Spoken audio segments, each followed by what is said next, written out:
അധ്യായം അതിന്റെ 11 മുതൽ 16 വരെയുള്ള വാക്യങ്ങൾ ഒന്ന് വായിച്ചാട്ടെ. പുറപ്പാട് പുസ്തകം 4-ാം അധ്യായം 11 മുതൽ 16 വരെയുള്ള വാക്യങ്ങൾ. പുറപ്പാട് പുസ്തകം 4-ാം അധ്യായം 11 മുതൽ 16 വരെ. ഹല്ലേലൂയ. അതിന് യഹോവ അവനോട്, മനുഷ്യന് വായ് കൊടുത്തത് ആർ? അല്ല, ഊമനെയും ചെകിടനെയും കാഴ്ചയുള്ളവനെയും കുരുടനെയും ഉണ്ടാക്കിയത് ആർ? യഹോവയായ ഞാനല്ലയോ? ആകയാൽ നീ ചെല്ലുക, ഞാൻ നിന്റെ വായോട് കൂടിയിരുന്ന് നീ സംസാരിക്കേണ്ടത് നിനക്ക് ഉപദേശിച്ചു തരും എന്ന് അരുളി ചെയ്തു. എന്നാൽ അവൻ, കർത്താവേ, നിനക്ക് ബോധിച്ച മറ്റാരെങ്കിലും അയക്കണമേ എന്ന് പറഞ്ഞു. അപ്പോൾ യഹോവയുടെ കോപം മോശയുടെ നേരെ ജ്വലിച്ചു. അവൻ അരുളി ചെയ്തു, ലേവ്യനായ അഹരോൻ നിന്റെ സഹോദരനല്ലയോ? അവന് നല്ലവണ്ണം സംസാരിക്കാമെന്ന് ഞാൻ അറിയുന്നു. അവൻ നിന്നെ എതിരേൽപ്പാൻ പുറപ്പെട്ടു വരുന്നു. നിന്നെ കാണുമ്പോൾ അവൻ ഹൃദയത്തിൽ ആനന്ദിക്കും. നീ അവനോട് സംസാരിച്ച് അവന് വാക്കു പറഞ്ഞു കൊടുക്കണം. ഞാൻ നിന്റെ വായോടും അവന്റെ വായോടും കൂടിയിരിക്കും. നിങ്ങൾ ചെയ്യേണ്ടുന്നത് ഉപദേശിച്ചു തരും. നിനക്ക് പകരം അവൻ ജനത്തോട് സംസാരിക്കും. അവൻ നിനക്ക് വായായിരിക്കും, നീ അവന് ദൈവമായിരിക്കും. ആമേൻ. ഇവിടെ നാം വായിച്ചു കേട്ടത് കഴിഞ്ഞ ക്ലാസ്സിൽ നാം ചിന്തിച്ച ഭാഗമാണ്. അപ്പോൾ ഈ ക്ലാസിന്റെ ഏറ്റവും പ്രധാനപ്പെട്ട ഭാഗത്ത് ദൈവത്തിന്റെ അരുളപ്പാടുകളെ എക്കാലത്തും അത് ഈ ഭൂമിയിലുള്ള മനുഷ്യരായിരിക്കുന്ന ആളുകളോട് പറയുവാൻ തക്കവണ്ണം ദൈവത്തിന്റെ ആവശ്യങ്ങൾ, ചിന്തകൾ, അല്ലെങ്കിൽ മനുഷ്യന്റെ ആവശ്യങ്ങൾ, മനുഷ്യനുമായി ബന്ധപ്പെട്ട് ദൈവം ചെയ്യുവാനിരിക്കുന്ന കാര്യങ്ങൾ, ഇന്നലെ നടന്നുപോയ സംഭവങ്ങൾ, ഇന്ന് നടന്നുകൊണ്ടിരിക്കുന്നത്, നാളെ നടക്കാനുള്ളത്, ഈ 3 ഭാഗങ്ങളെയും കൂടെ കോർത്തിണക്കിക്കൊണ്ട് തന്റെ ജനത്തോട് വളരെ വ്യക്തമായി സംസാരിക്കുവാൻ ദൈവം ആഗ്രഹിക്കുന്നുണ്ട്. അത് എക്കാലത്തും ദൈവം വിവിധ മാധ്യമങ്ങൾ അതിനുവേണ്ടി ഉപയോഗിക്കുന്നു. അതിൽ ഏറ്റവും പ്രധാനപ്പെട്ട ഒന്നാണ് പ്രവാചക ശബ്ദം എന്നുള്ളത്. Prophetical sounds, prophetical words. ആ പ്രവാചക ശബ്ദം വ്യക്തവും കൃത്യവുമായിട്ടാണ് മറ്റുള്ള ഇതര മതവിഭാഗങ്ങൾ, വ്യക്തികൾ, ആളുകൾ ഒക്കെ കൊടുക്കുന്നതിനേക്കാൾ കർത്താവായ യേശു ക്രിസ്തു അഥവാ യഹോവയായ ദൈവം തന്റെ ജനത്തിനു വേണ്ടി കൊടുക്കുന്നത് വളരെ വ്യക്തവും കൃത്യവുമായിട്ടുള്ളതായിരിക്കും. കാരണം അതിന് ഏറ്റവും നല്ല ഉദാഹരണം എന്ന് പറയുന്നത് ഈ ബൈബിൾ തന്നെയാണ്. ഈ ബൈബിൾ നമ്മൾ എടുത്ത് പഠിക്കുമ്പോൾ ഈ ബൈബിളിൽ ഭൂമിയുടെ ആരംഭം, ഭൂമിയുടെ അവസാനം, മനുഷ്യന്റെ ആരംഭം, മനുഷ്യന്റെ അവസാനം, സർവചരാചരങ്ങളുടെയും പ്രപഞ്ചത്തിന്റെയും ആരംഭവും അവസാനവും വ്യക്തവും കൃത്യവുമായി കാണിച്ചിരിക്കുന്ന ഒരു പുസ്തകമാണ് ഈ സത്യവേദ പുസ്തകം. മറ്റിതര ഗ്രന്ഥങ്ങൾ പഠിക്കുമ്പോൾ നമുക്ക് അങ്ങനെ കാണാൻ കഴിയില്ല. അതുപോലെ തന്നെ അങ്ങനെ വ്യക്തവും കൃത്യവുമായി ഏതൊരു കാര്യം പറഞ്ഞാലും, ഇപ്പോൾ പഞ്ചഗ്രന്ഥങ്ങൾ എഴുതിയത് ഏകദേശം ദൈവം ഭൂമിക്ക് മുകളിൽ ഈ സർവചരാചരങ്ങളെയും സൃഷ്ടിച്ചതിന് ശേഷം 1500 വർഷങ്ങൾക്ക് ശേഷമാണ്, ഏകദേശ കണക്കാണ് കേട്ടോ, മോശയിലൂടെ ദൈവം എന്ത് ചെയ്യുന്നേ? സംസാരിക്കുന്നത്. മോശയാണ് പഞ്ചഗ്രന്ഥങ്ങൾ എഴുതുന്നത്. അപ്പോൾ നിങ്ങളൊരു കാര്യം മനസ്സിലാക്കണം, മോശയെപ്പോലൊരു പ്രവാചകനെ നിങ്ങൾക്ക് കാണാൻ പറ്റുമോ? ഞാൻ എൻ്റെ ചിന്തയിൽ ഒരുപാട് പ്രവാചകന്മാരെ കുറിച്ച് ബൈബിൾ പറയുന്നുണ്ട്. ബൈബിളിലെ പ്രവാചകിമാരെ കുറിച്ച് പറയുന്നുണ്ട്. ഏകദേശം 10 പേര് ബൈബിളിൽ പ്രവാചകിമാരായിട്ട് തന്നെ നമുക്ക് കാണാൻ കഴിയുന്നുണ്ട്. ഒരു കാര്യം മനസ്സിലാക്കണം, ഈ വിഷയങ്ങളെ നമ്മൾ പഠിക്കുമ്പോൾ ഇതിനകത്ത് ഞാൻ കണ്ടിട്ടുള്ള 2 പേര് പ്രധാനപ്പെട്ട വ്യക്തികളാണ്. അതിലൊന്ന് മോശ, മറ്റൊരാളാണ് യോഹന്നാൻ. ഇവര് കണ്ടതുപോലെ ഒരു വെളിപ്പാട്, ഇവര് കണ്ടതുപോലെ ഒരു ദർശനം, ഇവര് കണ്ടതുപോലെ ഈ ഒരു പ്രവാചക ശബ്ദം ലോക ചരിത്രത്തിൽ വേറെ എവിടെയും കാണാനില്ല. കാരണം മറ്റെല്ലാ വ്യക്തികളും പ്രവചിക്കുമ്പോൾ സമകാലിക സംഭവങ്ങളെ മുൻനിർത്തിക്കൊണ്ട് ഭൂതകാലവും വർത്തമാനകാലവും ഭാവി കാലവും പ്രവചിക്കുമ്പോൾ മോശ ഈ പഞ്ചഗ്രന്ഥങ്ങൾ എഴുതുമ്പോൾ ഭൂമിക്ക് അടിസ്ഥാനമിട്ട് 1500 വർഷം കഴിഞ്ഞു. ആ സംഭവങ്ങളെ വ്യക്തവും കൃത്യവുമായിട്ടാണ് മോശ അവിടെ എഴുതി വെച്ചിരിക്കുന്നത്. എന്ന് പറഞ്ഞ ഒരു ദർശനം കാണാം, ഒരു സ്വപ്നം കാണുന്ന പോലെ, ഒരു കഥ എഴുതുന്നതിനേക്കാൾ അപ്പുറമായി. എവിടെയാ ഒരു പോരായ്മയുള്ളത്? എവിടെയാ ഒരു കുറവ് വന്നിട്ടുള്ളത്? മോശയ്ക്ക് അറിയാത്ത ഒരു കാര്യം എഴുതി വെച്ചിട്ടുണ്ട്. ആദിയിൽ ദൈവം ആകാശവും ഭൂമി സൃഷ്ടിച്ചു. അത് വാസ്തവമായ കാര്യമാണ്. എന്നിട്ട് അതിനകത്ത് മോശ പിന്നെ പറയുകയാണ് ഭൂമി പാഴും ശൂന്യവും ആയിരുന്നു. അതിനുശേഷം വീണ്ടും ദൈവം ക്രിയേഷൻ, അതിനിടയിൽ ആ പാഴും ശൂന്യവുമായെടുത്ത് പരിശുദ്ധാത്മാവ് പരിവർത്തിച്ചു കൊണ്ടിരുന്നു. പിന്നെ മോശ അവിടെ നിന്ന് 2-ാം വാക്യത്തിലേക്ക് വന്നു കഴിയുമ്പോൾ 3-ാം വാക്യത്തിലേക്ക് വരുമ്പോൾ ക്രിയേഷൻ ആരംഭിക്കുകയാണ്. മനുഷ്യകുലത്തിനു വേണ്ടി ദൈവം ഒരു ക്രിയേഷൻ അവിടെ തുടങ്ങുകയാണ്. അതാണ് നമ്മളിവിടെ കാണുന്നത്. അതിനുശേഷമാണ് അവിടെ നിന്ന് പിന്നെ മോശയുടെ കാലഘട്ടം വരെ മോശ 5 പുസ്തകങ്ങൾ എഴുതി യോശുവയ്ക്ക് കൈമാറ്റം ചെയ്യുന്നത് വരെ. ഒരു ഭാഗത്ത് പറഞ്ഞാൽ പഞ്ചഗ്രന്ഥങ്ങളിൽ ഒരു പുസ്തകം മുഴുവൻ അടങ്ങിയിട്ടുണ്ട്. ഒരു ജനതയുടെ മുഴുവൻ സ്റ്റോറീസ് അതിനകത്ത് കാണാൻ കഴിയുന്നുണ്ട്. അതുപോലെ തന്നെയാണ് എനിക്ക് ഇന്നിവിടെ ക്ലാസ് എടുക്കുമ്പോൾ പറയാനുള്ളത്. അവിടെ പറഞ്ഞ വിഷയങ്ങളെ ഒരു ഇടക്കാല ചരിത്രം പോലെ, ഒരു മധ്യഭാഗം എന്ന് പറയുന്നത് പോലെ കിടക്കുന്ന ഭാഗങ്ങൾ ഉണ്ടെങ്കിലും അവസാനത്തിലേക്ക് വരുമ്പോൾ യോഹന്നാൻ ഇന്നും ഭൂമിയിൽ നടന്നിട്ടില്ലാത്ത, ഇന്നും ഭൂമിയിൽ കണ്ടിട്ടില്ലാത്ത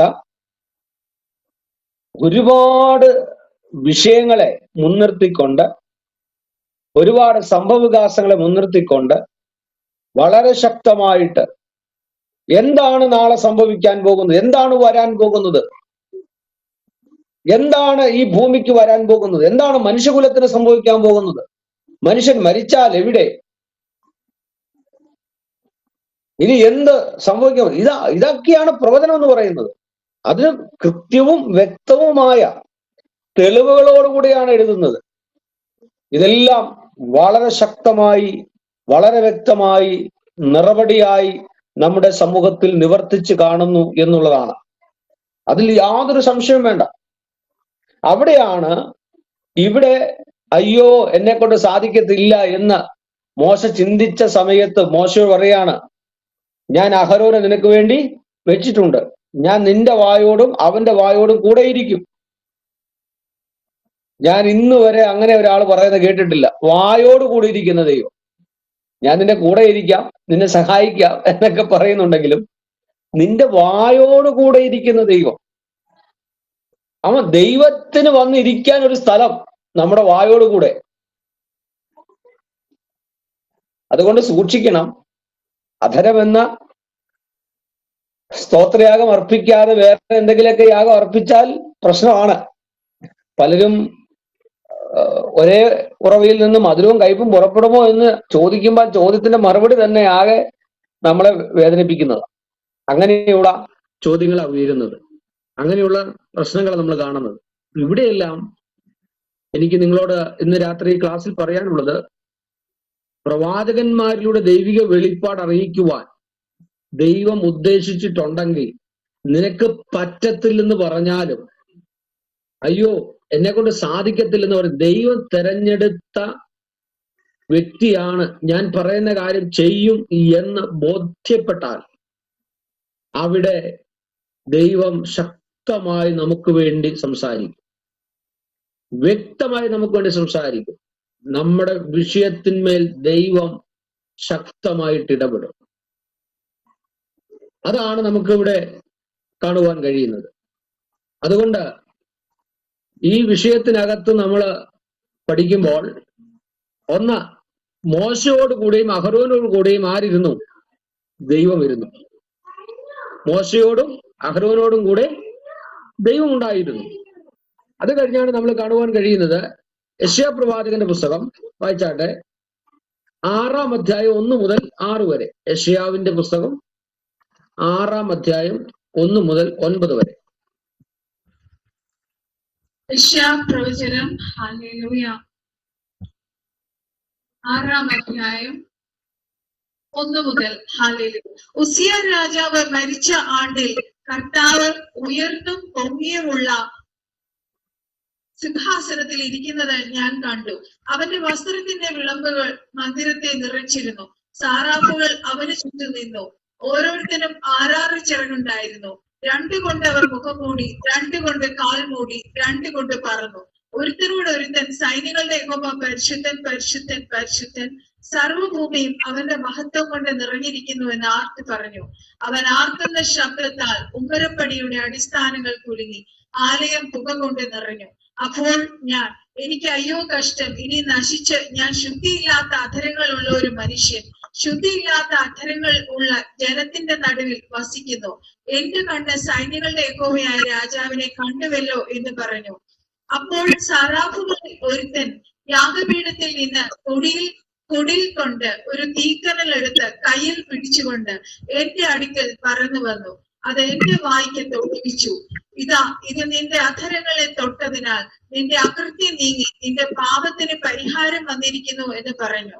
അനന്തരം ഞാൻ ആരെ അയക്കേണ്ടു, ആർ നമുക്ക് വേണ്ടി പോകും എന്ന് ചോദിക്കുന്ന കർത്താവിന്റെ ശബ്ദം കേട്ടിട്ട്, അടിയൻ ഇതാ, അടിയനെ അയക്കണമേ എന്ന് ഞാൻ പറഞ്ഞു. അപ്പോൾ അവൻ അരുളി ചെയ്തത്, നീ ചെന്ന് ഈ ജനത്തോട് പറയേണ്ടത്, നിങ്ങൾ കേട്ടു കൊണ്ടിട്ടും തിരിച്ചറിയുകയില്ല, നിങ്ങൾ കണ്ടു കൊണ്ടിട്ടും ഗ്രഹിക്കുകയുമില്ല. ആമേൻ.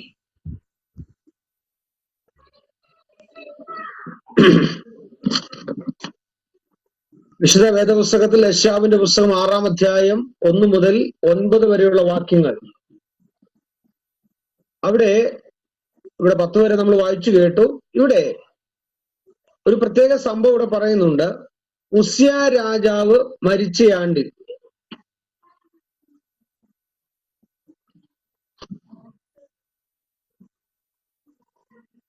ഇവിടെ ഏകദേശം യെശയ്യാവ് ഈ പ്രവാചക ശബ്ദത്തിലൂടെ പ്രവചിക്കുന്നത് BC 740-ലാണ്. BC 740. ആ കാലഘട്ടത്തിൽ ഉസ്യ രാജാവ് മരിച്ച ആണ്ടിൽ എന്ന് പറയുമ്പോൾ മരിച്ചതിന് ശേഷമോ മരിച്ച മുൻപോ ആകാം. പക്ഷെ ആ വർഷം ഉസ്യാവ് എന്ത് ചെയ്തു? മരണപ്പെട്ടു എന്നുള്ളത് ഉറപ്പാണ്. സംഭവം മനസ്സിലായോ? ഈ ഉസ്യ രാജാവ് മരിച്ച ആണ്ടിൽ എന്ന് പറയുമ്പോൾ നമ്മൾ ചിന്തിക്കുന്നത്, നമ്മൾ ഒരുപാട് പ്രസംഗങ്ങളൊക്കെ കേട്ടിട്ടുണ്ട്, അല്ലേ? പഠനങ്ങളൊക്കെ കേട്ടിട്ടുണ്ട്. ഉസ്യ രാജാവ് മരിച്ച ആണ്ടിലാണ്. അപ്പൊ ചിലര് മരിച്ചാലേ ചിലത് നടക്കൂ, ചിലര് മരിച്ചാലേ ചിലത് കാണൂ. ഇങ്ങനെയൊക്കെയുള്ള ഒത്തിരി ആശയങ്ങൾ ഞാനും കേട്ടിട്ടുണ്ട്. യെശയ്യാവ് ദർശനം കണ്ട വർഷത്തിൽ ഉസ്യാവ് മരിച്ചതിന് ശേഷമാണ് യെശയ്യാവിന് എന്ത് ചെയ്തേ ഈ ദർശനം കിട്ടിയത് എന്നൊക്കെ പ്രസംഗിക്കുന്നത് ഞാൻ കേട്ടിട്ടുണ്ട്. പക്ഷെ ഇവിടെ അതല്ല ഉദ്ദേശിക്കുന്നത്. ദൈവം പ്രവാചക ശബ്ദത്തിലൂടെ തന്റെ ജനത്തിനോട് സംസാരിക്കുമ്പോൾ ഉസിയ രാജാവ് മരിച്ച ആണ്ടിൽ എന്ന് പറഞ്ഞാൽ ഒരു കാലഘട്ടത്തെ സൂചിപ്പിക്കുക. 1-ാം അധ്യായം 6-ാം അധ്യായം 1-ാം വാക്യത്തില് അവിടെ വളരെ വ്യക്തമായി പറയുന്ന ഭാഗം ഉസിയ രാജാവ് മരിച്ച ആണ്ടിൽ എന്ന് പറയുമ്പോൾ ആ കാലഘട്ടം എന്താണ്, എപ്പോഴാണ് എന്ന് വളരെ വ്യക്തമായി നമുക്ക് മനസ്സിലാക്കി തരാൻ വേണ്ടിയിട്ട്. നിങ്ങൾക്ക് ആ കാര്യം മനസ്സിലായോ? അല്ലാതെ ഉസ്യാവ് മരിച്ചതിന് ശേഷം മാത്രമേ യെശയ്യാവിന് ഇതുപോലത്തെ ദർശനം കാണാൻ പറ്റും. അപ്പം ചിലര് മരിച്ചാല് ചിലര് നമ്മുടെ അടുത്ത് നിന്നൊക്കെ മാറ്റപ്പെട്ട് കഴിയുമ്പോൾ അങ്ങനെയൊക്കെ പറഞ്ഞു ഭയങ്കര എന്താ പറയാ പ്രവാചക ശബ്ദമൊക്കെ നമ്മൾ കേട്ടിട്ടുണ്ട്. ഇത് യെശയ്യാവ് പ്രവചിച്ച കാലഘട്ടത്തെ സൂചിപ്പിക്കുന്നതാ, വേറൊന്നുമല്ല. അല്ലാതെ ഉസിയ രാജാവ് മരിച്ചുകൊണ്ടാണ് യെശയ്യാവ് ദർശനം കണ്ടതെന്നൊന്നും അവിടെ പ്രത്യേകിച്ച് വിഷയമുള്ള കാര്യമല്ല. അപ്പോൾ യെശയ്യാവ് 1-ാം അധ്യായം 1-ാം വാക്യത്തിൽ നമ്മൾ വായിക്കുന്നത് എന്താണ്? യെശയ്യാ പ്രവാചകന്റെ പുസ്തകം 1-ാം അധ്യായം 1-ാം വാക്യം. അവിടെ ആമോസിന്റെ മകനായ യെശയ്യാവ് യഹൂദ രാജാക്കന്മാരായ ഉസിയാവ്, യോഥാം, ആഹാസ്, യെഹിസ്കിയാവ് എന്നിവരുടെ കാലത്ത് യഹൂദിയെയും യെരൂശലേമിനെയും പറ്റി ദർശിച്ച ദർശനം. ആ ഭാഗം നിങ്ങൾക്ക് മനസ്സിലായോ? യെശയ്യാപ്രവാചകന്റെ പുസ്തകം 1-ാം അധ്യായം 1-ാം വാക്യത്തിൽ. അപ്പൊ യെശയ്യാവ് ഏത് കാലഘട്ടത്തിലാണ് പ്രവചിച്ചേ? ഈ പറഞ്ഞ രാജാക്കന്മാരുടെ കാലഘട്ടത്തിലാ. അപ്പോൾ 1, 2, 3, 4 തലമുറ രാജഭരണം കാഴ്ചവെച്ച 4 തലമുറ ഉള്ളപ്പോൾ ഈ 4 തലമുറയുടെ കാലഘട്ടത്തിൽ യെശയ്യാവ് പ്രവചിക്കുക. 6-ാം അധ്യായത്തിലേക്ക് വന്നപ്പോൾ 6-ാം അധ്യായത്തിൽ യെശയ്യാവ് പ്രവചിക്കുന്ന പ്രവചനം ദൈവത്തിന് യെശയ്യാവിലൂടെ ജനത്തിന് കൊടുക്കാനുള്ള സന്ദേശം, പുതിയൊരു തലമുറയ്ക്ക് കൈമാറാനുള്ള സന്ദേശം. ഇത് യെശയ്യാവിലൂടെ കൈമാറ്റം ചെയ്യുന്നത്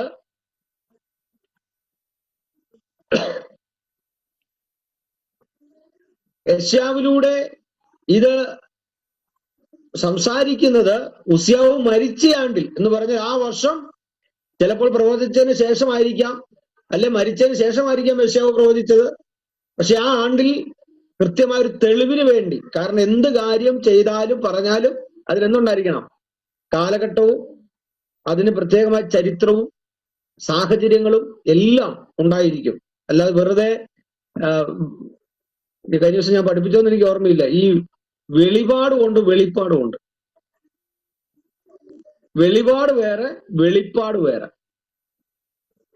വെളിപ്പാടെന്ന് പറഞ്ഞാൽ കൃത്യമായും വ്യക്തമായും സംസാരിക്കുന്നത്.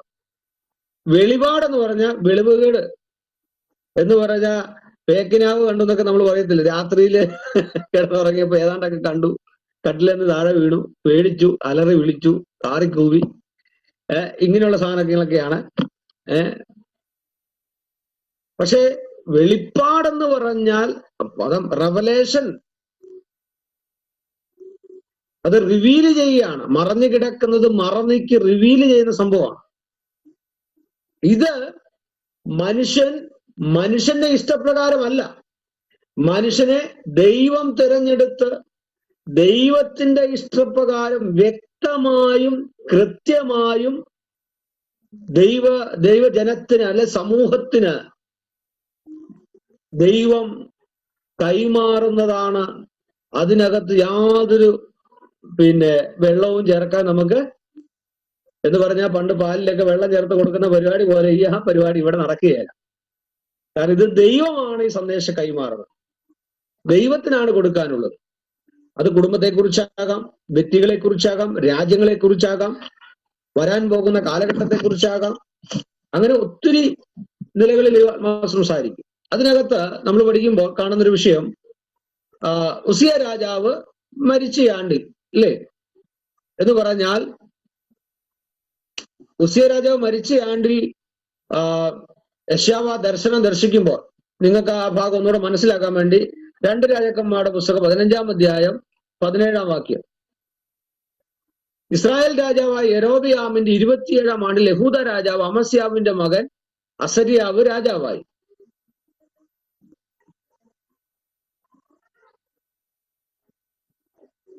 രണ്ട് രാജാക്കന്മാർ 15-ാം അധ്യായം 1 മുതൽ 7 വരെയുള്ള വാക്കുകൾ വായിക്കുമ്പോൾ അവിടെ അവന് 16 വയസ്സായിരുന്നു. അവൻ 52 സംവത്സരം മനുഷ്യനിൽ വാണു. യെരൂശലേം കാര്യത്തിയായി അവന്റെ അമ്മയ്ക്ക് യെഖോല്യ എന്നു പേര്. ഞാൻ വായിക്കാം.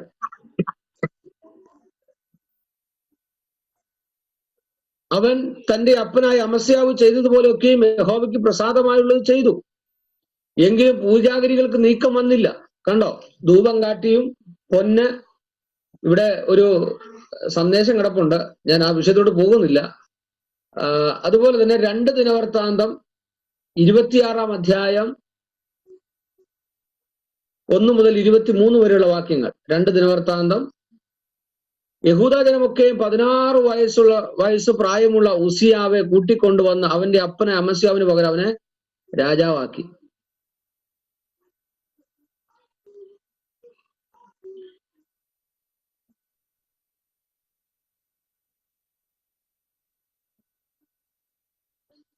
ഞാൻ അപ്പോൾ ചിന്തിക്കുകയായിരുന്നു, ഈ യെശയ്യാവ് എത്ര വയസ്സുവരെ ജീവിച്ചിരുന്നു അല്ലേ? ഉസിയാവ് ഭരിക്കുന്ന കാലഘട്ടം 52 വയസ്സുവരെ ഭരിച്ചു.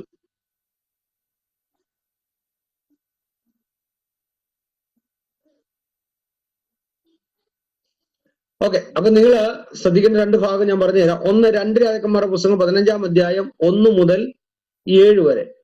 2 ദിനവൃത്താന്തം 26-ാം അധ്യായം 1 മുതൽ 23 വരെ.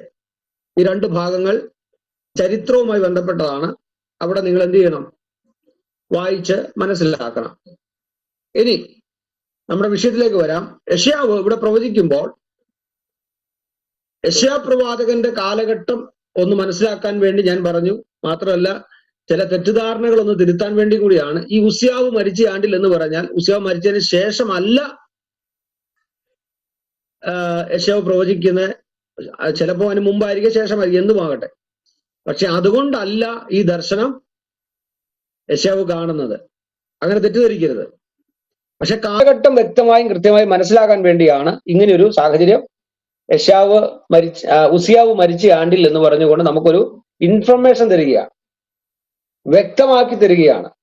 അല്ലാതെ ഏതെങ്കിലും ഒരു സമയത്ത് എപ്പോഴോ എങ്ങനെയോ പണ്ടാരാണ്ടോ എവിടുന്നോ സംസാരിച്ചു എന്നുള്ളത് വരുത്താതിരിക്കാൻ വേണ്ടി കൃത്യവും വ്യക്തവുമായ തെളിവുകളോട് കൂടിയാണ് ചരിത്രപരമായ ഒരു സംഭവത്തെ മുൻനിർത്തിക്കൊണ്ട്, അത് പ്രവാചകന്മാർ എല്ലാ കാലഘട്ടവും ചെയ്യാറുള്ളതുമാണ്. പ്രവാചക കാലഘട്ടത്തിൽ എല്ലാ കാലത്തും ആ പ്രവാചകൻ, ഇന്നത്തെ കാലത്താണ് നമുക്ക് പിന്നെ അതിന്റെ ആവശ്യമില്ല. കാരണം ഇന്നത്തെ കാലത്ത് പ്രവചന ശബ്ദങ്ങൾ, പ്രവാചക വിഷയങ്ങളൊക്കെ വീഡിയോ എടുത്ത് വെക്കുന്നത് കൊണ്ട്, യൂട്യൂബിലും ഓൺലൈനിലും ഒക്കെ അത് പോസ്റ്റ് ചെയ്യുന്നത് കൊണ്ട് ഡേറ്റ് ഒക്കെ കൃത്യമായിട്ട് അറിയാൻ പറ്റും. ഇപ്പൊ കണ്ടില്ല, നമ്മള് മുഖ്യമന്ത്രിമാരൊക്കെ വരുമ്പോൾ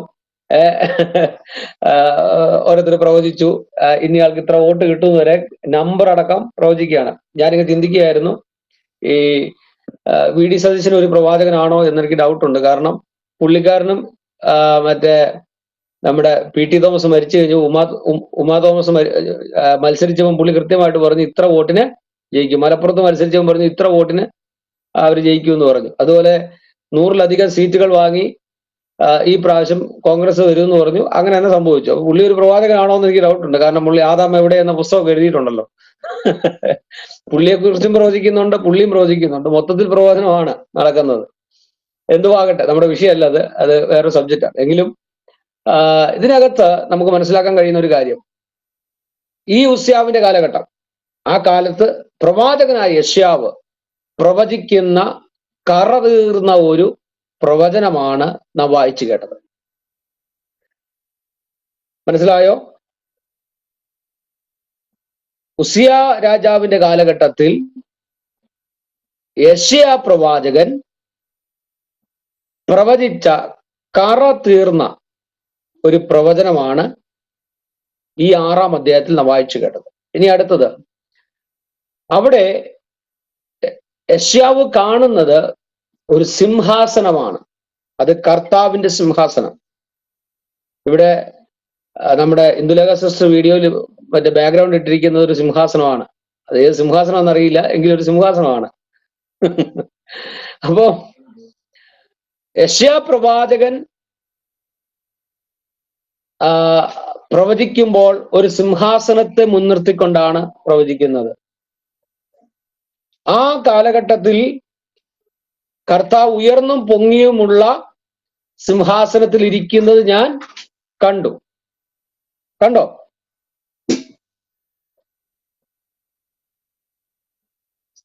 അപ്പോൾ അവിടെ അവന്റെ വസ്ത്രത്തിന്റെ വിളുമ്പുകൾ മന്ദിരത്തെ നിറച്ചിരുന്നു. സാറാഫുകൾ അവന് ചുറ്റും ഓരോരുത്തന് 6 ചിറകുണ്ടായിരുന്നു. 2 കൊണ്ട് മുഖം മൂടി, 2 കൊണ്ട് കാൽ മൂടി. വ്യക്തത മനസ്സിലായോ? അല്ലാതെ പ്രവചിക്കുമ്പം ആരാണ്ടൊക്കെ അവിടെ ഒരു വലിയ വെളിച്ചം കണ്ടു, വെളിച്ചത്തിന് ചുറ്റിലും ആരാണ്ടൊക്കെ അങ്ങോട്ടും ഇങ്ങോട്ടൊക്കെ ഏതാണ്ടൊക്കെ നടക്കുന്നു, എവിടാണ്ടൊക്കെ കണ്ടു എന്നുള്ള പ്രവചനമല്ല ഇവിടെ. വളരെ വ്യക്തമായി ഇതുപോലൊരു പ്രവചനം നമുക്ക് കേൾക്കാൻ പറ്റത്തില്ല. യെശയ്യാവൊക്കെ കാണുന്ന വെളിപ്പാടുകൾ എന്ന് പറഞ്ഞാൽ ചിന്തിക്കാൻ പറ്റില്ല. അപ്പൊ അവിടെ അവന് ചുറ്റും നിന്നു. ഒരുത്തനോടൊരുത്തൻ സൈന്യങ്ങളുടെ യഹോവ പരിശുദ്ധൻ പരിശുദ്ധൻ പരിശുദ്ധൻ, സർവഭൂമി അവന്റെ മഹത്വം കൊണ്ട് നിറഞ്ഞിരിക്കുന്നു എന്ന് ആർത്തു. അവർ ആർക്കുന്ന ശബ്ദത്തിൽ ഉമ്മരപ്പടികളുടെ അടിസ്ഥാനങ്ങൾ കുലുങ്ങി, ആലയം പുക കൊണ്ട് നിറഞ്ഞു. അപ്പോൾ എനിക്ക് അയ്യോ കഷ്ടം, ഞാൻ നശിച്ചു, ഞാൻ ശുദ്ധിയില്ലാത്ത അധരങ്ങളുള്ള ഒരു മനുഷ്യൻ. ഇവിടെ എന്ത് നിങ്ങൾക്ക് മനസ്സിലായി? ഇവിടെ എന്താണ് നിങ്ങൾക്ക് മനസ്സിലായത്? ഒന്ന്, യെശയ്യാവിന്റെ പ്രവചനത്തിൽ ആ പ്രവാചക ശബ്ദം നമ്മൾ മനസ്സിലാക്കുമ്പോൾ യെശയ്യാവ് കാണുന്ന ഒരു കാഴ്ചയുണ്ട്, അല്ലേ? സിംഹാസനത്തിൽ ദൈവം ഇരിക്കുന്ന സിംഹാസനത്തെ പറ്റി. രണ്ട്, താൻ ആരാണെന്നുള്ള ഒരു ബോധ്യം തനിക്കും ഉണ്ടാകുക. പ്രവചിക്കുന്ന യെശയ്യാവിന് താൻ ആരാണ്, തൻ്റെ കുറവെന്താണ്, തൻ്റെ അവസ്ഥ എന്താണ്, താനിപ്പോൾ അനുഭവിക്കുന്ന പ്രതിസന്ധി എന്താണ്, ഇതൊക്കെ വ്യക്തമായിട്ട് യെശയ്യാവിന് സ്വയം ഒരു തിരിച്ചറിവുണ്ടാവുകയാണ്. എന്നിട്ട് അവിടെ പറയുന്നു, എന്റെ കണ്ണ് സൈന്യങ്ങളുടെ യഹോവയായ രാജാവിനെ കണ്ടുവല്ലോ. നോക്കണം, യെശയ്യാവിന്റെ അല്ലെങ്കിൽ ആ കാലഘട്ടത്തിലെ പ്രവാചകന്മാരുടെ മനോഭാവവും നമ്മുടെ മനോഭാവവും നോക്കി. നമ്മളാണെങ്കിൽ മോദിയെ കണ്ടു അല്ലെങ്കിൽ അങ്ങനെയുള്ള ഏതെങ്കിലും അമേരിക്കൻ പ്രസിഡന്റിനെ കണ്ടെന്ന് പറഞ്ഞാൽ കോളറൊക്കെ ഒന്ന് പൊക്കി ഒന്ന് എന്താ പറയാ, സിംഹാസനത്തിൽ ഒന്നുകൂടെ ഗമേലൊക്കെ ഇരുന്ന് ഞാൻ ദൈവത്തെ കണ്ടിട്ട് വരാന്നുള്ള രീതിയിൽ. ഇവിടെ ദൈവത്തെ യഥാർത്ഥമായി ആ വെളിപ്പാടിലൂടെ കാണുമ്പോൾ യെശയ്യാവ് സ്വയം അവിടെ എന്ത് ചെയ്യാണ്? താഴുകയാണ്. യെശയ്യാവ് സ്വയം അവിടെ തന്റെ കുറവുകളെ കണ്ടെത്തുകയാണ്. എന്നിട്ട് യെശയ്യാവ് അവിടെ പറയാം, ഞാൻ ഒന്നുമല്ല, I am zero, I am nothing, അല്ലേ? ഇവിടെ I am unclean person, I am a man of unclean lips എന്നാണ് ഇംഗ്ലീഷിൽ കൊടുത്തിരിക്കുന്നത്. I am a man of unclean lips.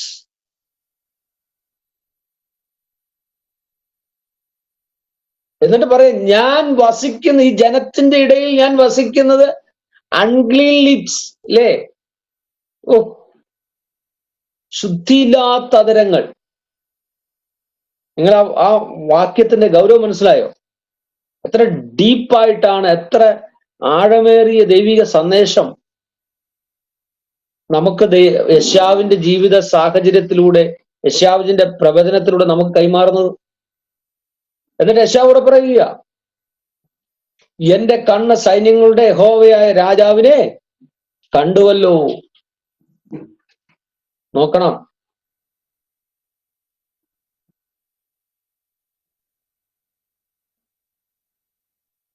അതിലൊരു പരിശുദ്ധാത്മാവ് ഞാൻ ഒരു ദൂത് പറയാം.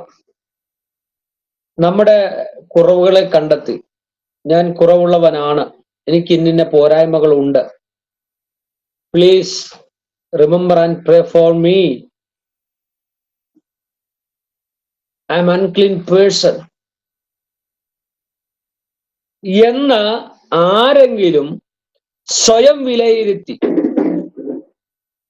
ദൈവസന്നിധിയിൽ താഴുവാൻ, പ്രാർത്ഥിക്കുവാൻ, തന്റെ കുറവുകൾ ഏറ്റുപറയാൻ. ഇവിടെ യെശയ്യാവ് പറഞ്ഞൊരു വാക്കിങ്ങനെയാ, ഞാൻ ശുദ്ധിയില്ലാത്ത അധരങ്ങൾ ഉള്ള ഒരു മനുഷ്യൻ. ഒന്ന്. രണ്ട്, ഞാൻ ശുദ്ധിയില്ലാത്ത അധരങ്ങളുള്ള ജനത്തിന്റെ നടുവിൽ വസിക്കുന്നു. അപ്പൊ രണ്ടും കൂടെ കണക്ട് ചെയ്ത് നിങ്ങൾ പഠിച്ചേ, ആ രണ്ട് വിഷയം കണക്ട് ചെയ്ത്. അവിടെയാണ് യെശയ്യാവ് പറഞ്ഞ വിഷയവുമായി നമ്മൾ കണക്ട് ചെയ്യുമ്പോൾ 6-ാം വാക്യത്തിൽ എനിക്ക് ഒത്തിരി സന്തോഷം തോന്നി. അപ്പോൾ സാറാഫുകളിൽ ഒരുത്തൻ യാഗപീഠത്തിൽ നിന്ന് കൊടിൽ കൊണ്ടൊരു തീക്കനലെടുത്ത് കയ്യിൽ പിടിച്ചുകൊണ്ട് എന്റെ അടുക്കൽ പറന്നു വന്നു, അത് എന്റെ വായ്ക്ക് തൊടുവിച്ചു. ഇതാ, ഇത് നിന്റെ അധരങ്ങളെ തൊട്ടതിനാൽ നിന്റെ അകൃത്യം നീങ്ങി. ഒന്ന് സ്വയം സമ്മതിക്കുക, കർത്താവേ എന്നെ കൊണ്ട് സാധിക്കത്തില്ല എന്നൊന്ന് സമ്മതിക്കാൻ തുടങ്ങുമ്പോൾ സ്വർഗം ഇടപെടും. ഇന്ന് രാത്രി നമ്മുടെ ബ്ലെസ്സിങ്സിന്, നമ്മുടെ ദൈവിക പ്രവർത്തികൾക്ക്, വിടുതലിന് തടസ്സം എന്തെങ്കിലും ഉണ്ടെങ്കിൽ അതൊന്ന് റിവീൽ ചെയ്യാൻ തുടങ്ങിയാൽ, ആമേൻ, അതൊന്ന് ഏറ്റുപറയാൻ തയ്യാറായ, സബ്മിറ്റ് ചെയ്യാൻ തയ്യാറായ ആ സെക്കൻഡിൽ നോക്കണം, യാഗപീഠത്തിൽ കത്തിക്കൊണ്ടിരുന്ന തീക്കനലിലെ കഷ്ണം എടുത്തു കൊണ്ടുവന്ന് നാവെ തൊട്ടപ്പോൾ യെശയ്യാവ് അടിമുടി എന്ത് ചെയ്തു? മാറി എന്നുള്ളതാണ്.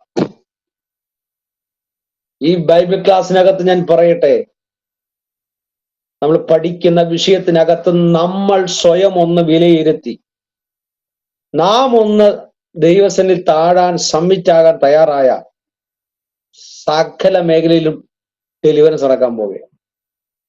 പ്രതീക്ഷിക്കാതെ വിടുതൽ നടക്കാൻ പോകും. അവിടെ ദൈവപ്രവൃത്തി വെളിപ്പെടും. നിങ്ങൾ ആലോചിക്കണം, മനുഷ്യനല്ല അവിടെ ഇറങ്ങി വന്ന് യെശയ്യാവിനെ തൊടുന്നത്, ദൂതൻ ഇറങ്ങി വന്നാ തൊടുന്നത്.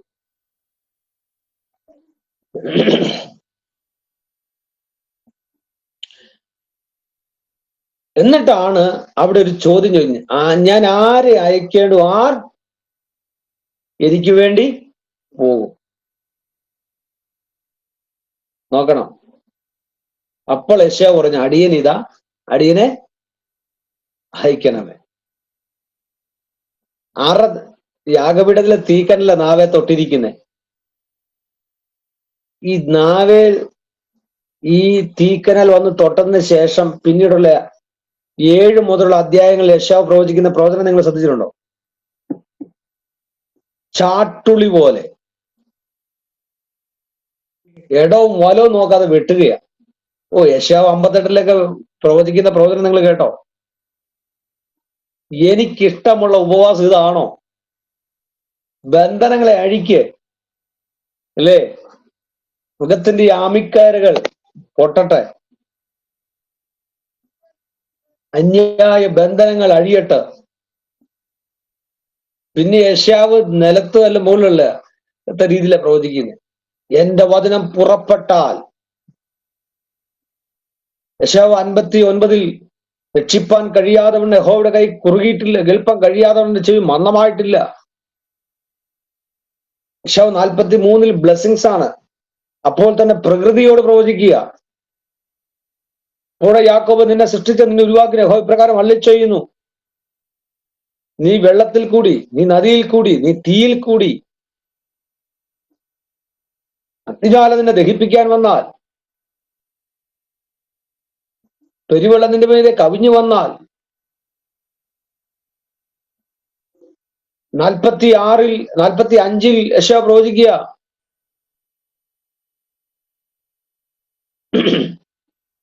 എന്റെ അഭിഷക്തനായ കോരശേ. പ്രവാചക ശബ്ദത്തിന്റെ ഘനം മനസ്സിലായോ? തീവ്രത മനസ്സിലായോ? അതിന്റെ പവർ മനസ്സിലായോ?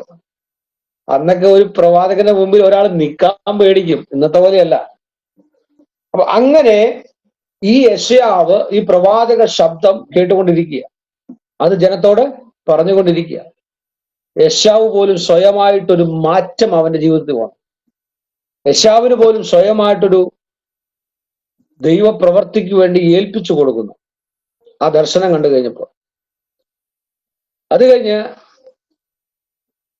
യിരെമ്യാ പ്രവാചകനെ കുറിച്ച് നമ്മൾ പഠിക്കുമ്പോൾ 1-ാം അധ്യായം 4 മുതൽ 9 വരെയുള്ള വാക്യങ്ങൾ, യിരെമ്യാവ് 1-ാം അധ്യായം 4 മുതൽ 9 വരെ. യിരെമ്യാ പ്രവചനം 1-ാം അധ്യായം 4 മുതൽ 9 വരെയുള്ള വാക്യങ്ങൾ. ഹല്ലേലൂയ. യഹോവയുടെ അരുളപ്പാട് എനിക്കുണ്ടായത് എന്തെന്നാൽ, നിന്നെ ഉദരത്തിൽ ഉരുവാക്കിയതിനു മുമ്പേ ഞാൻ നിന്നെ അറിഞ്ഞു, നീ ഗർഭപാത്രത്തിൽ നിന്ന് പുറത്തു വന്നതിന് മുമ്പേ ഞാൻ നിന്നെ വിശുദ്ധീകരിച്ചു, ജാതികൾക്ക് പ്രവാചകനായി നിയമിച്ചിരിക്കുന്നു. എന്നാൽ ഞാൻ, അയ്യോ യഹോവയായ കർത്താവേ, എനിക്ക് സംസാരിപ്പാൻ അറിഞ്ഞുകൂടാ, ഞാൻ ബാലനല്ലോ എന്ന് പറഞ്ഞു.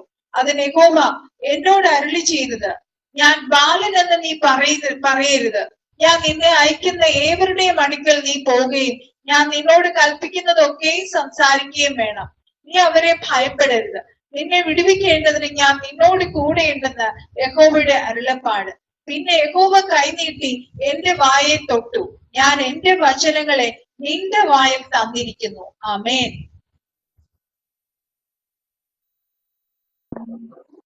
ഇവിടെ നോക്കണം, യിരെമ്യാ പ്രവാചകൻ പ്രവചിക്കുന്ന സമയത്ത് ഞാൻ ബാലൻ എന്നൊരു സബ്മിഷൻ, അല്ലേ? അവിടെ യിരെമ്യാവ് പറയുകയാണ്, ഞാൻ ബാലനാണ്. ഇത് കേട്ടോടെ ഈ യിരെമ്യാവിനോട് യഹോവ ദൈവം പറയുന്നു, നിന്നെ അമ്മയുടെ ഉദരത്തിൽ ഉരുവാക്കിയതിന് മുന്നമേ നിന്നെ ഞാൻ അറിഞ്ഞു. നീ ഗർഭപാത്രത്തിൽ നിന്ന് പുറത്തു വരുന്നതിന് മുന്നമേ നിന്നെ ഞാൻ ശുദ്ധീകരിച്ചു, ജാതികൾക്ക് പ്രവാചകനായി നിയമിച്ചു. ഇന്നിവിടെ ഇരിക്കുന്ന പ്രിയപ്പെട്ടവരെ, നിങ്ങൾ ആരുമാകട്ടെ, ഏത് കുടുംബത്തിൽ പിറന്നവരാകട്ടെ, നിങ്ങൾക്ക് ഈ അധികാര ശുശ്രൂഷ ഞാനും നിങ്ങളും അറിയുന്നതിനും മനസ്സിലാക്കുന്നതിനും ചിന്തിക്കുന്നതിനും വർഷങ്ങൾക്കും കാലങ്ങൾക്കും മുൻപ് ദൈവം നമ്മെ കണ്ട് ദൈവിക ശുശ്രൂഷയ്ക്ക് വേണ്ടി ദൈവം ഒരുക്കിയിരിക്കുക. അവിടെ ഒഴിഞ്ഞു മാറാൻ പറ്റുകയില്ല. അവിടെ നമുക്ക് മാറി നിൽക്കാൻ പറ്റില്ല. സമയമാകുമ്പോൾ ദൈവം നമുക്ക് വേണ്ടി പ്രവർത്തിക്കും. ഇന്ന് രാത്രി ഇവിടെ യിരെമ്യാവ് ബാലനാണെന്ന് പറഞ്ഞ് ഒഴിഞ്ഞു മാറുകയാണ്. പക്ഷെ യിരെമ്യാവ് ബാലനാന്ന് പറയുമ്പോൾ നമ്മൾ അതിന്റെ അടുത്ത അധ്യായങ്ങൾ വായിക്കുമ്പോൾ, നീ ചെന്ന് ഒരു സ്ത്രീയെ വിവാഹം കഴിക്കണം, നീ അവളോട് കൂടെ പാർക്കണം. അപ്പൊ വിവാഹപ്രായമായവനല്ലേ ബാലനാന്ന് പറയുന്നെങ്കിലും അവൻ സ്വയം എന്ത് ചെയ്യാണ്, ഞാനൊരു കുട്ടിയാണെന്ന് പറഞ്ഞ്, എൻ്റെ ഒരു ഭാഷയിൽ പറഞ്ഞാൽ ദൈവസന്നിധിയിൽ യിരെമ്യാവ് ഒന്ന് തന്നെ സബ്മിറ്റ് ചെയ്യുകയാണ്, താഴ്ത്തി ഏൽപ്പിക്കുകയാണ്. ദയവായി എന്നെ ഒന്ന് ഒഴിവാക്കി തന്നാലും, പക്ഷേ ചരിത്രത്തിൽ ഞാൻ പഠിച്ചതിൽ, ബൈബിളിൽ ഞാൻ മനസ്സിലാക്കിയതിൽ യിരെമ്യാവിനെ പോലൊരു പ്രവാചകനെ ഞാൻ കണ്ടിട്ടില്ല. തന്റെ ജീവിതം, ഇവൻ പൗലോസ് ആണേ പോലും അടികൊണ്ടിട്ടുണ്ട്. യിരെമ്യാവിനേക്കാൾ കൂടുതൽ അടികൊണ്ടയാളാ പൗലോസ്. കഷ്ടത അനുഭവിച്ചിട്ടുണ്ട്. പക്ഷേ ഒരു ജീവിതം വെച്ച് കളിച്ചില്ല. മനസ്സിലായോ? പൗലോസ് ജീവിതം വെച്ച് കളിച്ചില്ല. പക്ഷെ യിരെമ്യാവിന്റെ പുസ്തകം നമ്മൾ പഠിക്കുമ്പോൾ യിരെമ്യാവ് ജീവിതം വെച്ച് കളിക്കുകയായിരുന്നു. തന്റെ ലൈഫ് മുഴുവൻ ദൈവത്തിന് വേണ്ടി അങ്ങ് അനാവൃതമാക്കുക എന്ന് പറയില്ല നമ്മള്, ജീവത്യാഗം ചെയ്യുകയായിരുന്നു. ചിന്തിച്ചു നോക്കിയേ, ഒരു വേശ്യാസ്ത്രീയെ വിവാഹം കഴിക്കുന്നു, പിന്നെ അവളെ ഉപേക്ഷിക്കുന്നു, പിന്നെ അവളെ വീണ്ടും. അപ്പൊ ജീവിതം ലൈഫാക്കി മാറ്റുകയാണ്.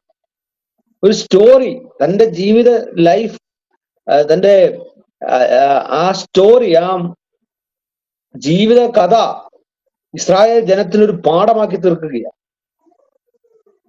എന്തുമാത്രം വേദനകൾ അനുഭവിക്കണം. ഒരു സ്ത്രീയെ വിവാഹം കഴിക്കുക, അതിൽ മക്കളുണ്ടാകുക, പിന്നെ അവളെ ഉപേക്ഷിക്കുക, കാലഘട്ടം കഴിഞ്ഞ് പിന്നെയും അവളെ വീണ്ടും സ്വീകരിക്കുക,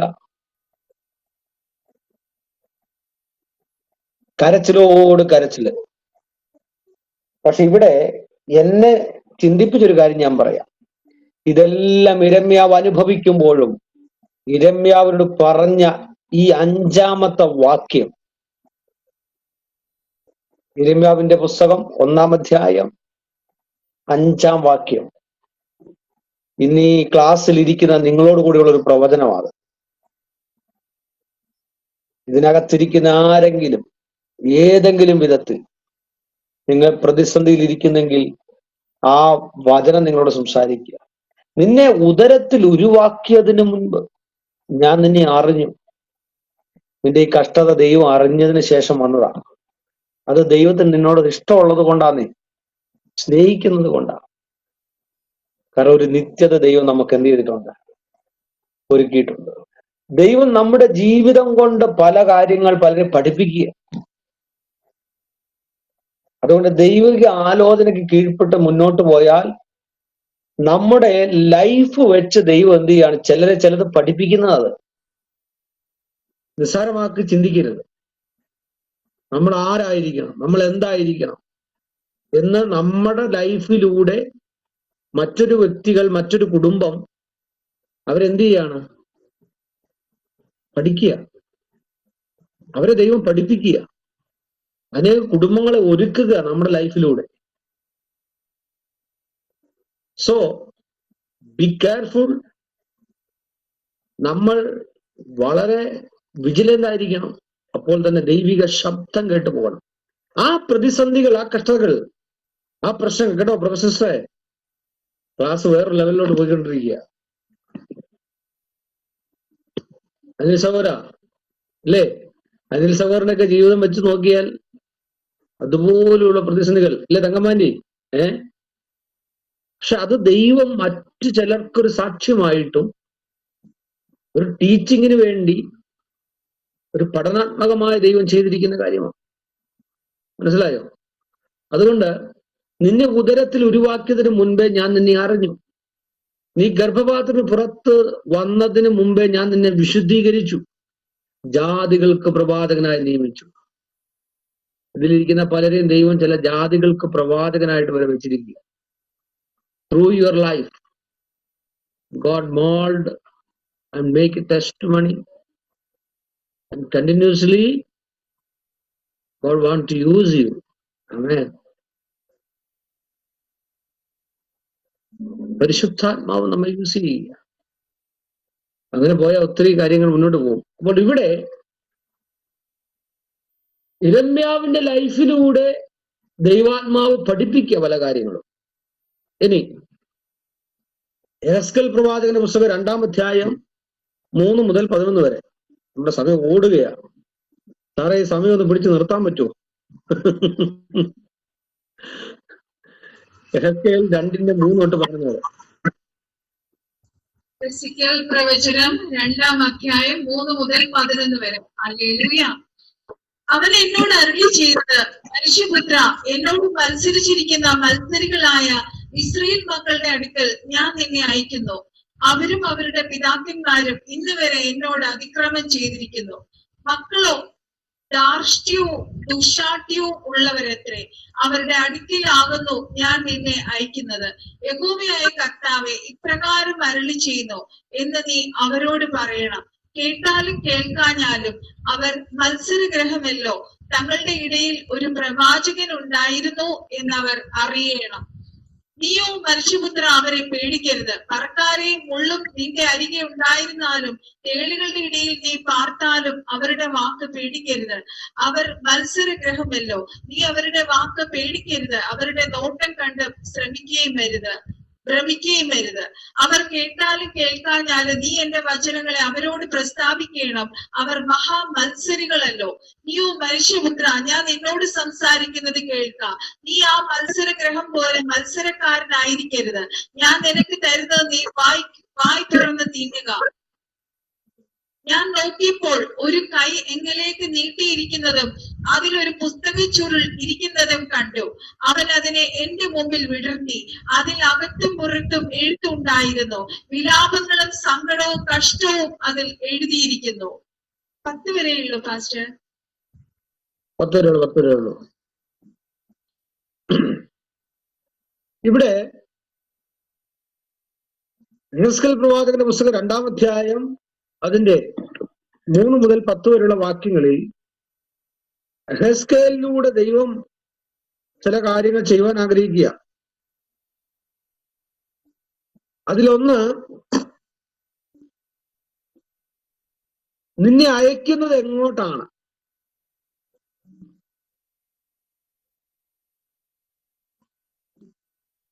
അവരാരാണ്? എന്താണ് അവരുടെ സാഹചര്യം? അല്ലേ?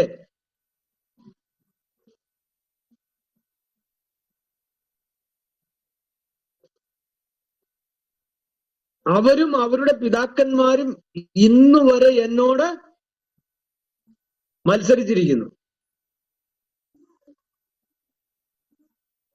ഇങ്ങനെ ഒരു പ്രവചനമാണ് നമ്മൾ കേൾക്കുന്നതെങ്കിൽ പിന്നെ നമ്മൾ ഏറിയേ പോവോ? ആ നാട്ടിൽ പോകാൻ നമ്മൾ ഇഷ്ടപ്പെടുവോ?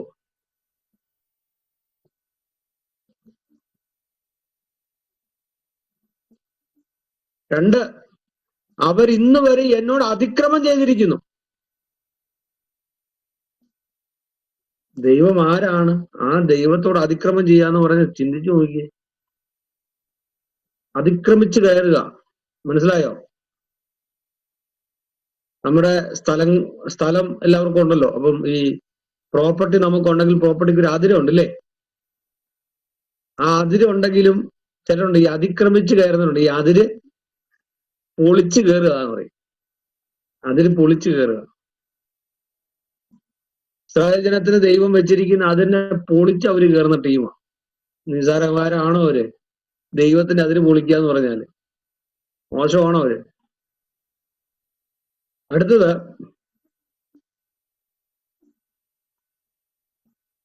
യഹോവ ദൈവം പറയാ, ഇങ്ങനെയുള്ള ഈ ജനത്തിന്റെ നടുവിൽ നീ പോടാ. അവര് കേട്ടാലും കേൾക്കാഞ്ഞാലും.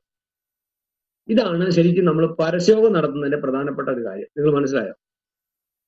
സുവിശേഷം അറിയിക്കുക, പരസ്യോഗം നടത്തുക എന്ന് പറയുന്നതിന്റെ അകത്ത് പ്രധാനപ്പെട്ട ഒരു ഘടകം ഇവിടെയാണ്. കേട്ടാലും കേൾക്കാഞ്ഞാലും, അനുസരിച്ചാലും അനുസരിച്ചില്ലെങ്കിലും നമ്മൾക്കൊരു ഉത്തരവാദിത്വം തന്നിരിക്കുക. നീ പോയി പ്രവചിക്കുക.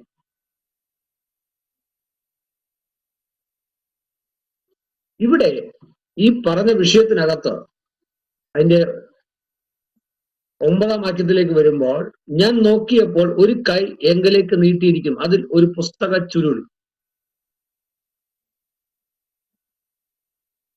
ഇരിക്കുന്നത് കണ്ടു.